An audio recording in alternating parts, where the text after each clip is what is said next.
Hello, everybody. Happy Wednesday. I had to think for a moment what day it was, even though I should know since school kids are all back at school. So today, let us know if you're watching with a comment in the comment section so I know that we're definitely live. I think we are. Let me just check. Let's see what it says here. Oh, I can't tell. I think we're live. We're gonna pretend we're live. So if you're there, say something in the comments. Say hello. I've got the lovely Annie Seaton. Oh, yeah, we've definitely got a couple of people. We're using StreamYard today. So if you want to make a comment and you haven't given StreamYard permission, we won't know who you are. It'll come up on Annie and my screen as anonymous user. So if you want us to know who you are so we can comment with you, hi Victoria, we're live, yay, thank you. Then make sure you've accepted StreamYard, which you just need to do by going to streamyard.com/Facebook. Hi Nola. Anyway, I will invite our lovely guest onto the screen in a second. I mean, many of you had a good chat this week about Osprey Reef by Annie Seaton. The comments were just, there were so many comments. I think Annie, I'm going to bring Annie on now, hang on. There we go. Oh, I moved. Oh, Lost me. Welcome, Annie. Thank you so much for coming. Thank you for having me. I was just going to say, I have a feeling, I don't know whether it's a new year and everyone's made New Year's resolutions to, read the book and participate or whatever, but I'm pretty sure, so as you know, we did the live and then we post a whole load of comments, questions for people to comment on, and I'm pretty sure your book had the most engagement I've ever seen in book club. Oh, I like that. That's a good sign.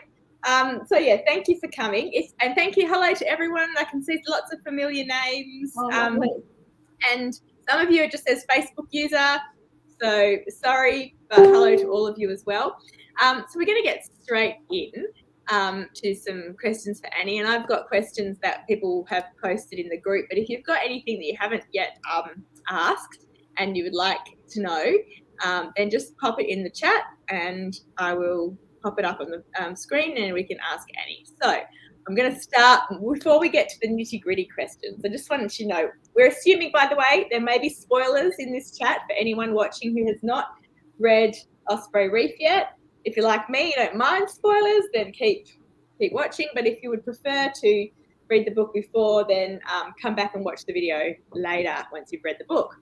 And Tracy said here, it was because of the book for sure. So lots of love for your book, Annie. Lovely.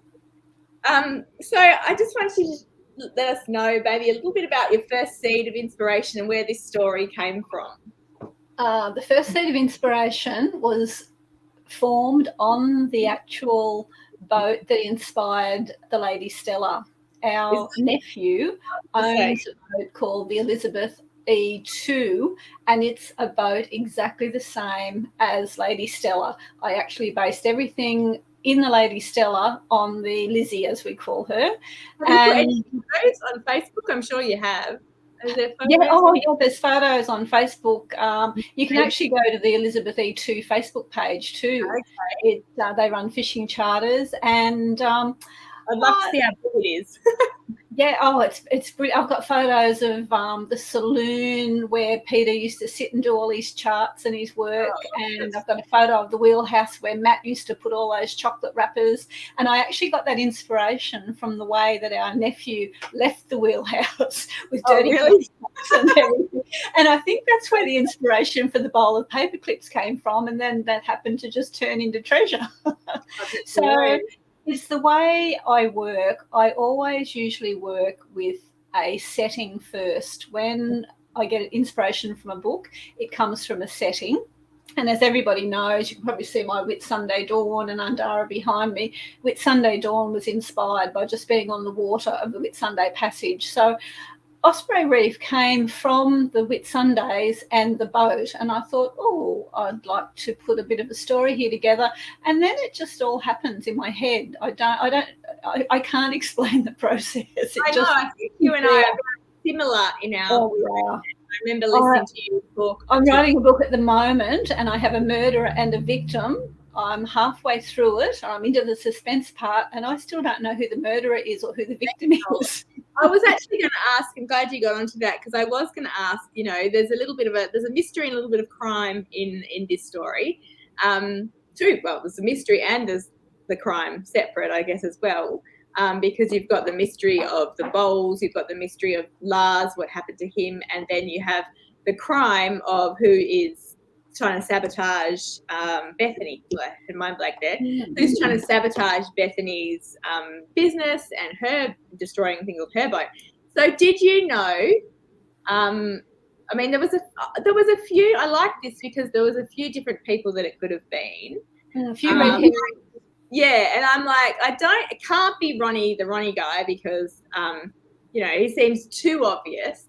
So I like that in some ways it was him, but it wasn't, because it was him and his brother. So I never suspected his brother. In the edit process, I went back and I reworked Ronnie a little bit more, so he was less obvious, because in the first draft he was pretty awful. And I thought, no, I'll make. Oh, hang on, who was the bad one? No, Ronnie wasn't the baddie. Greg was a bit nasty in the first version. Okay, and so that was in the second version, I made him very quite well behaved and dapper, so that he was the shock. And Ronnie didn't even know that his brother was the baddie. Yeah, no, very, very clever. So did you?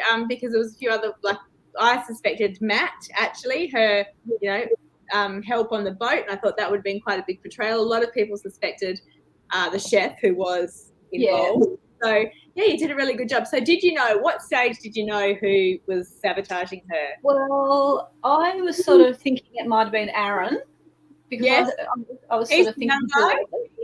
Sorry? He was a young guy, who'd had the split up. He was sour and sad, but he'd had a breakup with his girlfriend, so that's what his problem was. Someone did comment in the thing on Sunday night about how they suspected Jared because he came and got the job so conveniently. That wasn't intentional. What happens on the boat is that the nature of that industry is that workers are very itinerant. And we were actually up in the Whitsundays last winter for 5 months, which was very nice because there was no COVID up there then. And my husband got a call from Shane to say, can you come and help me, because he's got his maritime qualifications. Can you come out and do a charter with me, because my 2 deckies have pulled the pin. Now, this was 1 o'clock in the afternoon, and Ian said, when do you want me? He said, I need you in Mackay by 5 o'clock. We're going out at 5 o'clock tonight. So we drove down to Mackay. He went out on the trip. And that happens with chefs because of the nature of the hospitality business and chefs. Every time we go on the boat and every time we go to visit them, there's a different chef. So that's where I got the idea of Aaron coming in as a chef, Jared coming in as a chef. So it wasn't, he sort of didn't get there conveniently by the baddies. It was just the nature of that business. Awesome. Yeah, that's really interesting. Really good. We've got a few, I just wanted to say this question, if I can, my computer's just being, we're still here. My computer's decided to freeze for a second. There we go. I'm not sure who this is from, but it says, first of your books I've read and I really enjoyed and will look for more. So that's what we want, definitely. Yep, there's another 53 of them out there. Excellent. Yes, Annie is a powerhouse. You're a machine. We should talk a bit about that if we've got time. This is a question, not a question from Nola, but I like the love the dual timeline, and I just wanted to say I agree. I thought that really worked well, and what I liked is that there wasn't a secret baby, because it seems so many dual timelines have someone gave a baby away in the past, and now we're finding. So I think it's hard to be like, it's hard to find an original story in, any, but I quite like that it was, the disappearance of a gentleman, and then you've got the bowls and things like that, which is quite different to anything, that I've read. Yeah, the bowl, I think the bowls came to me from seeing a bowl of fluff and paper clips in the wheelhouse, and then I started to think, what if that was a valuable bowl? And then all of a sudden I found them all in the cupboard in Gramps' house, and I thought, that's a nice find. It's terrible what a writer's imagination does. Last night I left my new hero and heroine in a really dire situation, and I wrote till after midnight. At 2:30 this morning, I'm too tired. Oh no, I'll get up early too. But I was still lying there at 2:30 after only having had 3 hours sleep the night before, because I'm on a really bad deadline. And I was lying in bed worrying about them, thinking, well, where are they going to hide? How are they going to save them? I know, it's funny how characters never, leave us when you're in the middle of a book. They're sort of just always hovering. They're real. They're our people. They're our characters, and they're as real to me as somebody in the house next door. Probably realer. So regarding the dual timeline, how do you write your stories chronologically, or do you write one timeline first and then the other? I know there's two different ways that people seem to do it. With Sunday Dawn, Undara, and Osprey Reef, I wrote them both at the same time. I do a chapter of one, and then I thought, well, this will lead into the past with this scene. So then I'd write that one. So those three books were backwards and forwards. East of Alice, which is my next book with HarperCollins, which will be out, I think, in November, is the plan schedule. Again, probably. It could be too. Yeah. I had a go at this one of writing the contemporary timeline and then the historical timeline, and I found that so much easier. And my husband, who's my harshest critic, read it after I wrote it, and he reckons it's my best book yet. So maybe that's a secret. So you then split them all up and work out how to sort of and it was much easier because with the other three, when it went to edits, the editor would say, oh, I don't like this chapter here, or I don't like this one there, and it was like doing a jigsaw puzzle. Whereas when I wrote the two, I found it so much easier just to slot the chapters in. Really? So, I've had different ways of different people that do too. Mind you, that's coming back from the editor next week, so maybe it won't stay as it is now. Maybe not. We'll see. Hey, edits. I'm just doing mine at the moment. All right. Well, now I'm going to ask some of the questions here as well as the ones we've got on our thing. So I love this. I'm just checking we don't have any questions up there. Okay, we have a question from Nola. Do you snorkel or dive yourself? I'm a coward. I swim. Actually, I did snorkel when I was in primary school. We used to go to Harvey Bay, and that was probably in waist-deep water, putting my head in the water. I hate putting my head under the water, and my grandson and son-in-law have just done a scuba diving course, and there's no way I could do that. I would find it so claustrophobic. I don't think I could either.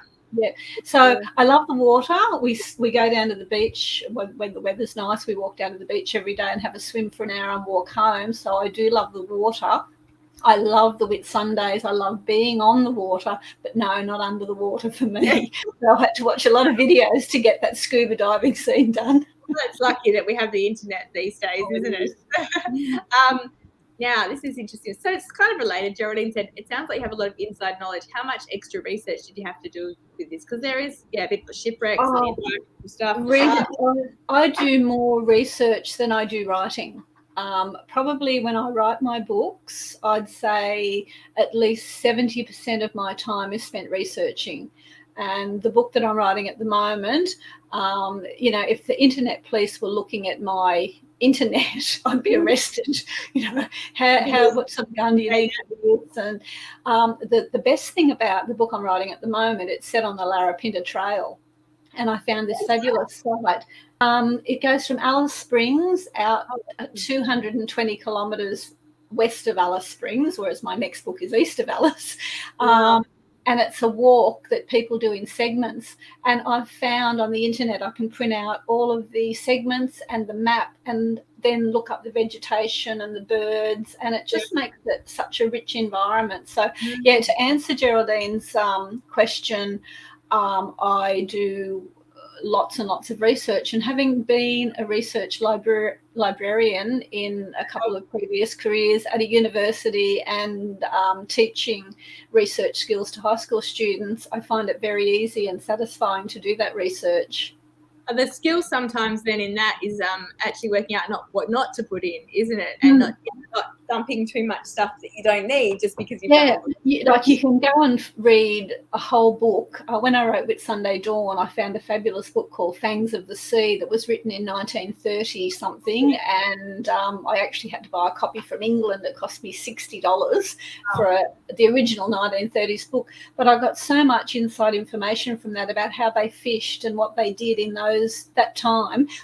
But I probably spent 10 hours reading the book. I paid a lot of money for it, and what that probably came to would be 2 or 3 sentences here or there, but it's authentic. Wow, exactly. I'm sure it was worth it. So here we go. I'm reading this as I say. A friend and I met at Sydney Airport just as you published Whitsunday Dawn. we went on to get and read and enjoy your book. I had no idea how many books you had. I haven't read Osprey Reef yet, though I do have it ready to read. She's got lots of books. Yeah. Don't how long does it take you to write a book? Because as you said, did you say 72? And how many years have you? I started writing in 2012 when I retired as a high school principal, never dreaming that I would write more than 1 or 2 books. Yeah. I've lost count. I think in terms of entities with my print books through publishers and my indie publishing, audio books through my UK audio publisher, anthologies and translations, I think it's up to about 75 different entities now, of probably about 58 to 60 stories.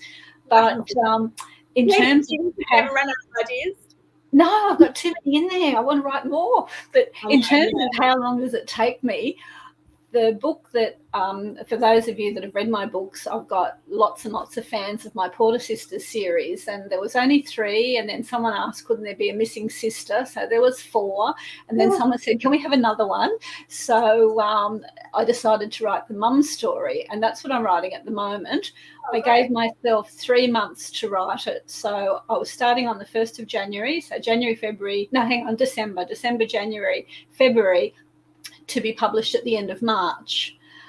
December and January got very busy with other things. I actually started writing it on the 19th of January, which gave me 8 weeks to write it. Wow, you said you're on a tight deadline. Yeah. No, wait for it. Last week I got an email from the audio publisher who is publishing it in audio in April, and they want the finished book by the 15th of February.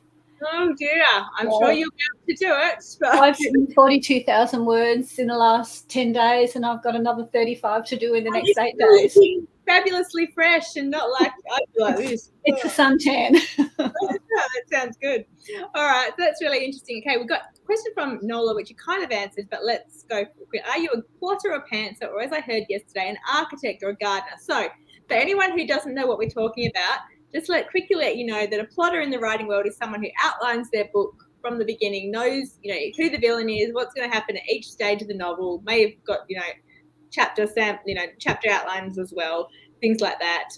They follow it, they follow something easy structure, kind of not easy structure. I'm trying to explain it quick, but anyway, it's an outline. Pantser, you just sit down at the computer or with a notebook and you just start writing something. You have no idea. I personally think no one's completely a pantser and no one's completely a plotter. I think we all fall on the spectrum somewhere. I think architect and gardener are very similar. I quite like gardener because gardener, in terms of plotter is architect, gardener is more organic and you kind of, it just grows. So where do you sit on the spectrum? Oh, I'm an absolute pantster gardener, but I use the term I'm an organic writer. Yes, I like that. I picked that up from Alison Brennan at a conference about 10 years ago. And I always remember her saying she was, in her keynote address, she was writing a book. She was up to the last chapter and God, would somebody please tell her who the murderer was? And I can totally relate to that. The other one I like is prayer. That's what I am. I'm a prayer. Plotter, pantser, or a prayer. Prayer. Pray that it comes to you.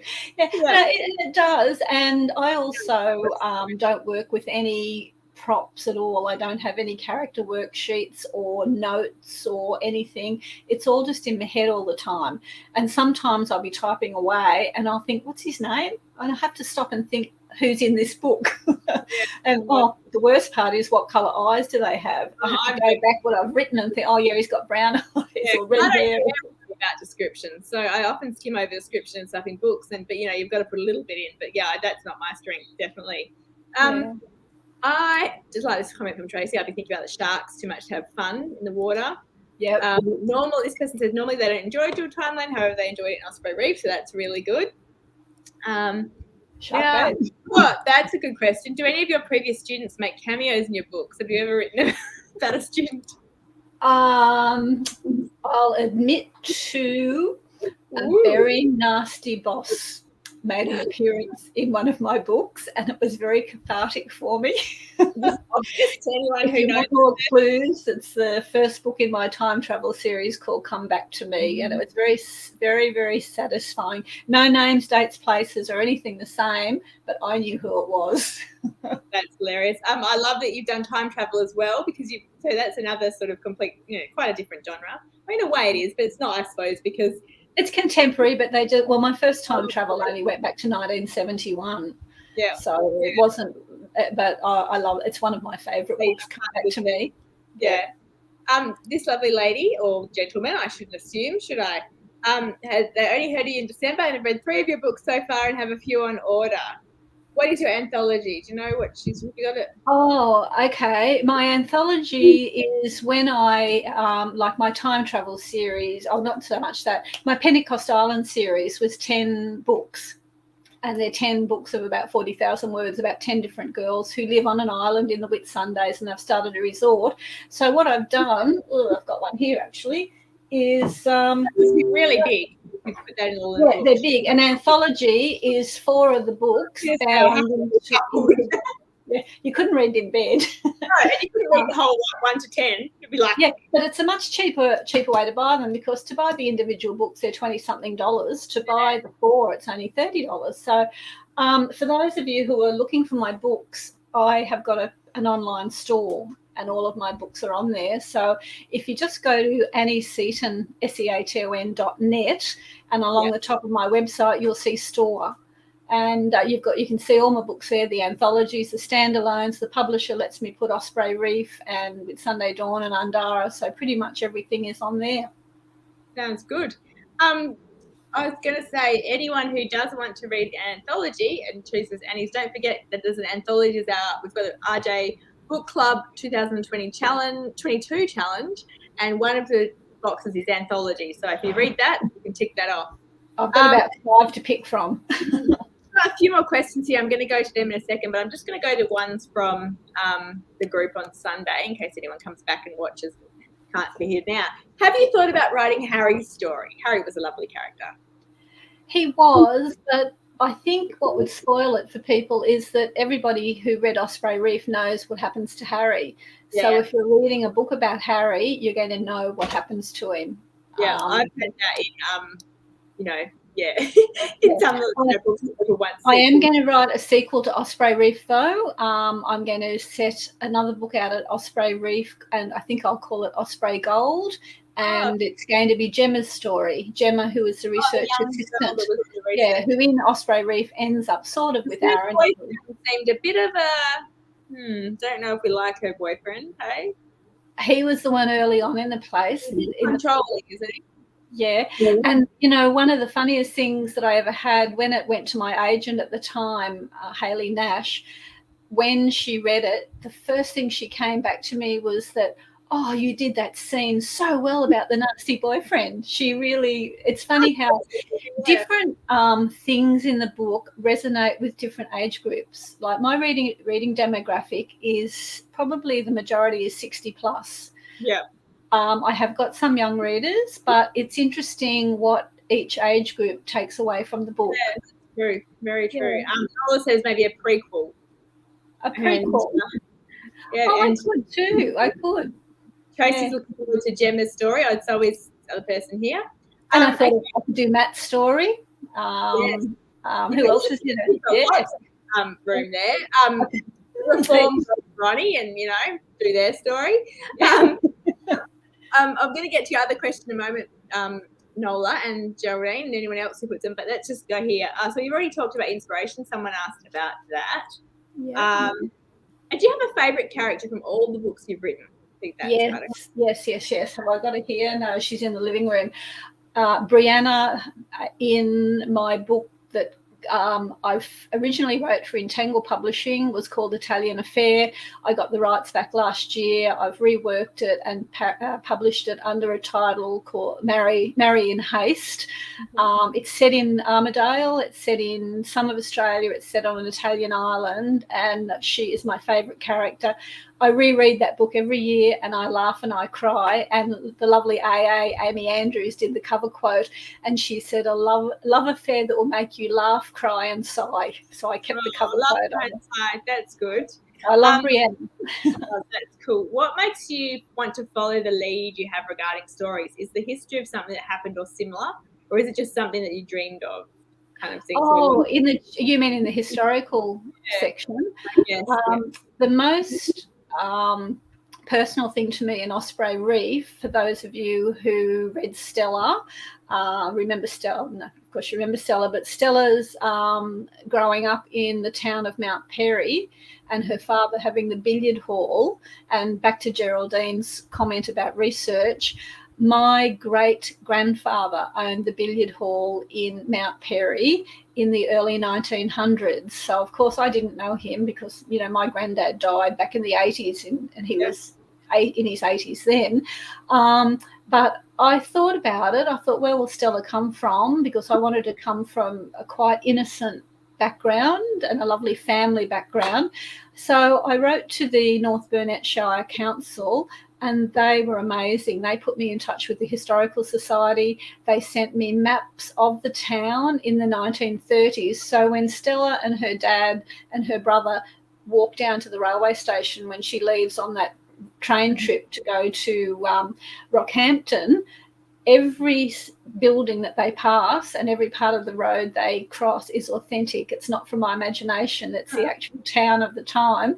And then when they take the train trip, when she takes a train trip from Mount Perry through Gingin and up to Rockhampton, I actually found a description on Trove of that train trip back in the 1930s. So all of my historical bits, little things like that, their honeymoon up at Yungala, Stella and Jens's honeymoon, that's all true. The Yungala guest house is there. The Premier of Queensland did stay there back in the 1930s. So all the little tidbits are actually true happenings. And Nola said you can learn so much from fiction. Very true. Yes. Right. We've done the sequel question. Oh, yeah. So Tian wanted to know if the Seacumber research is based on fact, but it sounds like. And somebody asked that on the questions on Sunday, and someone else went out and researched it and Googled it and gave them a web address where they could go and read about it. So, yeah, the trepang fishing was really big in the 1930s, and it is true that it's saving the reef. Wow, that's great. Nicole says, how did you come up with the idea of lost dynasty treasure?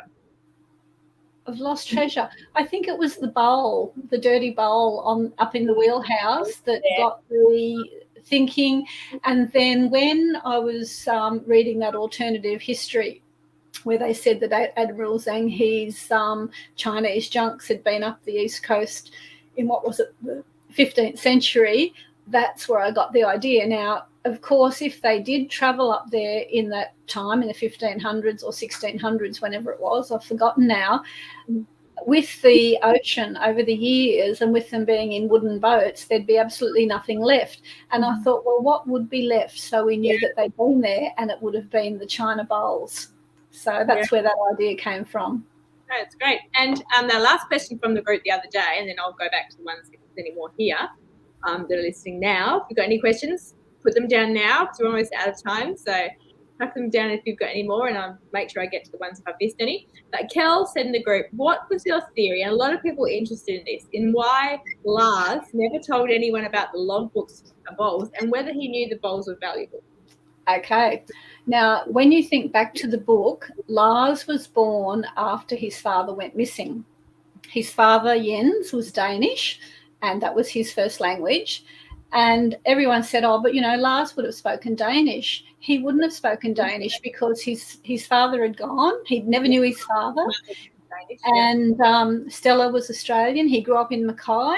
He probably looked at the logbooks. I mean, they were beautiful logbooks, and he was a mariner himself, so he knew in a logbook that you wrote the barometer readings, the wind direction and everything. And because it was in Danish, he would have had no idea that there was those personal anecdotes in those books. So to him, it would have been lovely for him to be able to. It was a bit sad. His words and stuff, wouldn't it be? Yeah. It would have been. I think it is a sad book. I still cry when I read it, and I think if you cry at your own reading, you've got the emotion there. Yes, definitely. Okay, we've got. Do you have a favourite author and book? Well, apart from me and all my books. Apart from Rachel, of course, Rachel and my books. I do love a US author called Kristen Higgins. Oh, yes, I love Kristen Higgins. Her earlier books. Pack Up the Moon. Is that the one about the guy that had the stroke? Or that the ones? No, it's just the one that came out most recently. I didn't read the last ones before that, but Pack Up the Moon, talking about crying in books. I very rarely cry in books. Oh, was that the letters? That was the letters one. Yeah. I deliberately didn't buy it. I thought it would upset me too much. I didn't think I'd enjoy it. Actually, I think we talked about this on the when we were in Queensland this year, and talking about that book. But I then got it from the library because I didn't buy it either because I didn't actually think I would like it, but it's really good. Yeah, I really enjoyed that one. I love her early the Blue Heron series. I absolutely love because I think what resonates with me and what I like to get over in my writing is the importance of family. And Kristen Higgins does it so well with her family, and you laugh and you cry, and then as well as that, I've got about 5,000 favourite Australian rural fiction authors, of course, because there's so many good ones at the moment. I know. We need more reading time. That's the problem. Yeah. We've got a question here, and I will go back up because I think I may have missed one or two. Is killing the sharks, their fins, something that really happens? Yeah, it is. And if you go to Chinatown in Sydney, you'll see shark fin soup and shark fins there. Now, they're probably hopefully legally sourced. But the shark finning in Queensland, I researched all of that too. The penalties are really, really low, and it's such a horrific thing. Yeah. A couple of thousand and they don't lose their license. And when you see that they kill these creatures just for their fins and then dump them, that description of the sharks all dying at the bottom of the underwater canyon was straight from fact. Terrible. So it really happens.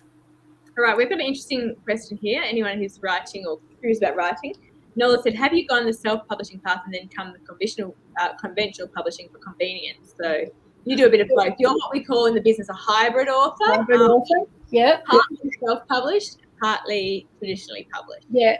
At the moment, the only reason I would say I go to conventional publishing is for the availability of my books. My self-publishing books are edited by the same editors. They have professional covers. They're professionally formatted and professionally printed. But what they call the DDSs, the Big W, Targets and Kmarts, where all the books sell, will not take independently published books. So that's why I've got my store.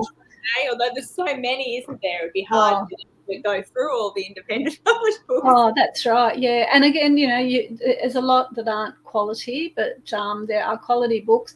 I love the self-publishing path because of the control it gives me. When you're with a publisher, you have no control over price or marketing or advertising. And for those of you who haven't read Osprey Reef, I got an email on the 31st, 2 days ago, and I put it on my Australian and New Zealand rural fiction site.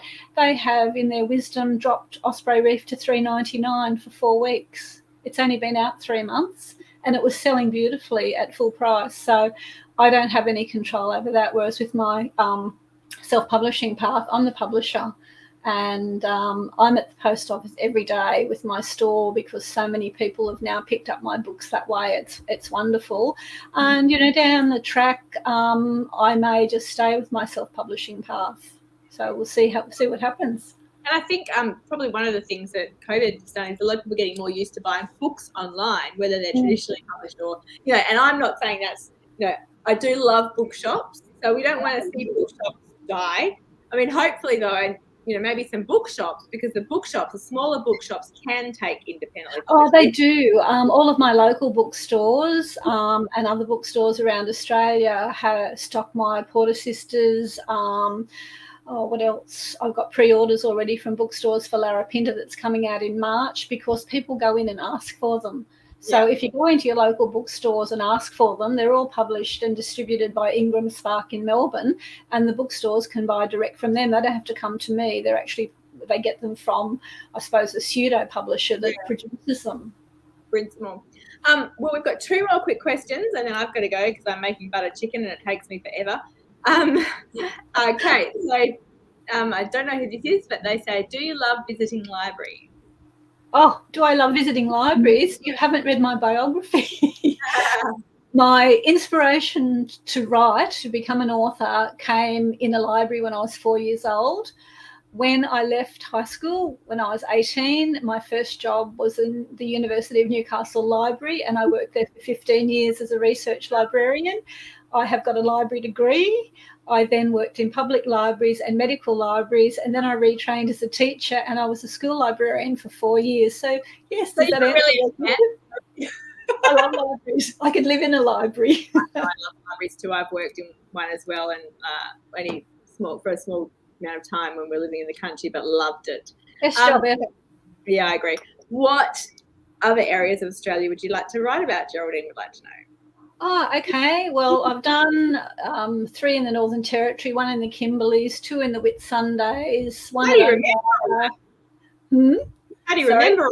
How do you remember? Because every year for the last 10 years we've been somewhere. Now, COVID willing, we're packing up and heading off in April to outback Queensland for 3 months, and I'll be looking for an inspiration. And sometimes the inspiration is as simple as a tree that I might see or a tractor, and that will get me thinking. Wow. I said wow, and then I'm like, the Patterson Girls was inspired by a weed. So the Patterson's curse. Yes. Yeah, so it's not bad. Yeah. Yeah. I would love to do a book in Tasmania. I would love to do a book set in Northern Victoria, South Australia. South Australia. You're wanting South Australia here. I love South Australia. So much inspiration in our country.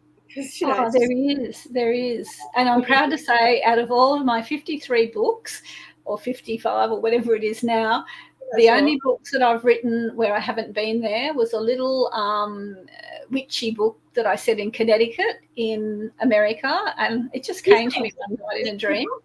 Did you say witch? Silver Valley Witch. It's another one of my favourites. So many different things. Different genres. Yeah. And my first publisher, my first editor with Entangled Publishing, I actually went to Las Vegas to a business meeting there, and I said to her, look, I'd like to experiment around a few different genres. And she said, oh, no, that's the death knell for an author. Well, I've now done contemporary, historical, witches, time travel, a pirate book. Well, look at who's probably one of the biggest selling authors in the world at the moment, and that's Colleen Hoover. And she's done thrillers, she's done YA, she's done adult contemporary, and more. She writes whatever she feels like writing. If you're a storyteller, you tell stories, and it doesn't matter what genre it's in or where it's set or what time period it's in. If you're a good storyteller, you can tell that story. And that's another reason why self-publishing you can, whereas in the traditional publishers, sometimes there are, they're saying, oh, we'd prefer you to do this or things like that. Yeah, well, they don't want me to write a sequel to Osprey Reef. I've already asked that because, big W's don't like to get sequels in was the reason. So I'll self-publish it. So, yes, there will be one, maybe next year. Awesome. All right, we're almost finished. We're just going to start with this comment. Lovely to hear more about your books, research, and the extra info you've given us. Looking forward to reading Osprey Reef and who knows how many more in the future. One more quick question, Geraldine. This is the absolute last. Yes, went there last year. Went to Cape York last winter, but we didn't get right to the top, so I still have to get right to the top. But, yeah, there's a fabulous story there about an English woman set at a town that starts with S. I can't remember what it's called, and it's about cannibals and all sorts of things. Great story there. That does sound interesting. And just last question, Nora Roberts writes in 2 or 3 because she does time travel. She does her J.D. Robb futuristic. Her witchy books. The Donovan series would be up there with my favourite books. Yeah, and then just like straight romance. So, yeah, true. And she's too one of the most successful authors in the world. So, all right, I'm going to say goodbye to everybody now. Thank you so much for joining us, wherever you're joining us from. And thanks for great questions. Yeah, some great questions. It was a really interesting discussion. So thank you, Annie, for taking the time to talk about your book. And come and visit my store, annieseaton.net. Look at store. I'd love to see you there. And if you're a member of Australian and New Zealand Rural Fiction, there's actually a discount code. You get a 10% discount. And that's on the book, everyone. You can just... And if you're a member of my readers group, come on over and look for my readers group on Facebook. You get a 15% discount on all my books. Awesome. So there you go. look at Annie Seaton, shop up and join those groups. Well, thank you very much. And yeah, everyone, we will see you. Not all. Annie and I will see you. Cheers. Whoops. Cheers. Cheers. All right. Bye, everyone.